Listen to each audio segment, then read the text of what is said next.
Minsan gusto kong magsumbong sa'yo kapag pagod na ako. Tama pa bang init na yakap mo ang hinahanap ko?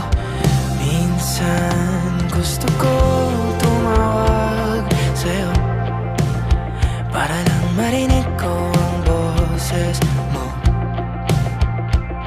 Mali na ba kapag nakangiti ako?